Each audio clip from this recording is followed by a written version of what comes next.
Več kot 200 predstavnikov slovenskih in srbskih podjetij se je udeležilo poslovnega foruma ob 4. skupnem zasedanju vlad Republike Slovenije in Republike Srbije.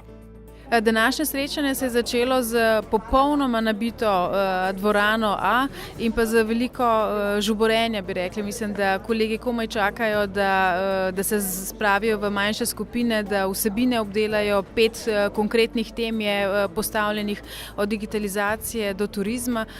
Potem pa verjamem, da se pa še najbolj veselijo pa tistega zaključnega dela, ko se bojo pogovarjali drug z drugim s temi business to business srečanji in verjamem, da bojo marsikdo odšel z zelo širokim nasmehom nazaj domov.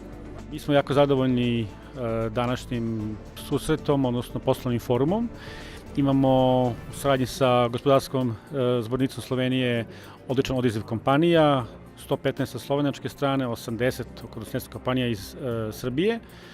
Mi smo ih strukturirali po nekim oblastima koje smatramo da su zanimljive za naše kompanije i za budući razvoj njihovih poslova.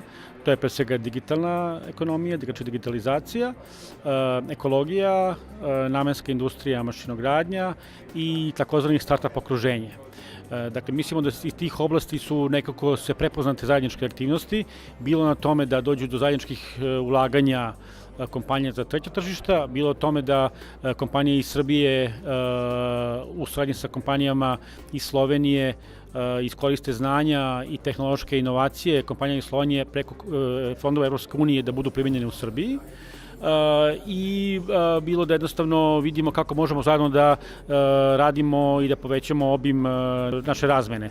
Trenutno je obim razmene nešto preko milijardu eura, suficit na strani Slovenije u iznosu oko 30 miliona eura, dakle naše privrede su dosta kompatibilne.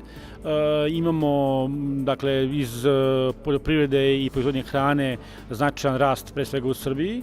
I međutim, vaša da kažem, saznanja iz oblasti upravljanja otpadom, ekologije, upravljanja otpadnim vodama i uopšte ono što čini takozvanu zelenu ekonomiju su jako značajna za Srbiju i mislim da naš cilj je da danas posle kraja ovih panela i razgovora sa privrednicima napravimo nekoliko konkretnih predloga gde bi kompanije mogle da se povezuju. I takođe ono što nam je jako značajno jeste da smo mi kao naše dve komore razgovarale o proširenju saradnje na Zapadnom Balkanu kroz takozvani komorski investicioni forum, što je forum 8 komora Zapadnog Balkana, odnosno jugoistočne Evrope, koji su se praktično napravili tu jednu zajedničku platformu kako bi predstavili ovaj ceo region kao atraktivan za investicije i za poslovne poduhvate i kako bi praktično mogli da povećaju obim rasta. Direktor poslovanja s ključnimi komitenti v NLB je predstavil poslovno okolje v obeh državah z bančne perspektive in priložnosti za nadaljnje sodelovanje. V NLB banki ocenjujemo sodelovanje na izjemno visokem nivoju, definitivno pa vidimo tudi v prihodnje možnosti za izboljšanje tega. Makroekonomska situacija v obeh državah je dobra, bančni finančni sistem je zdrav in razmere za investiranje in likvidnost v finančnem svetu je na izjemno visokih nivojih, obrestne mere so na izjemno zgodovinsko nizkih nivojih. Mislim, da so okviri za izboljšanje sodelovanja in še ukrepljene investicije izjemno dobre. Predvsem pa vidim največ možnosti zaradi res izjemne rasti GDP-ja v Sloveniji v zadnjih letih, je znašal okrog 5% in že posledično pomanjkanje proizvodnih kapacitet, tukaj še ogromne možnosti za povečanje sodelovanja tudi z firmami v Republiki Srbiji. Na 5 poslovnih panelih, ki so se jih udeležili tudi nekateri ministri in državni sekretarji obeh držav, so razpravljali o možnostih krepitve sodelovanja ter priložnostih za skupne projekte. Organizirani so bili tudi bilateralni sestanki med srbskimi in slovenskimi gospodarstveniki. Gospa ministrica, kako vi ocenjujete današnje srečanje? Zelo zanimivo, z veliko primeri dobrih praks, tako v Sloveniji kot v Srbiji. Prav v šolskem sistemu že dolgo časa sodelujemo. Danes smo odprli temo visokega šolstva, kako se tudi bolj učinkovito, uspešno lotiti razvojnega financiranja na tem področju, s kakšnimi kriteriji, kakšne kakovosti zahtevati.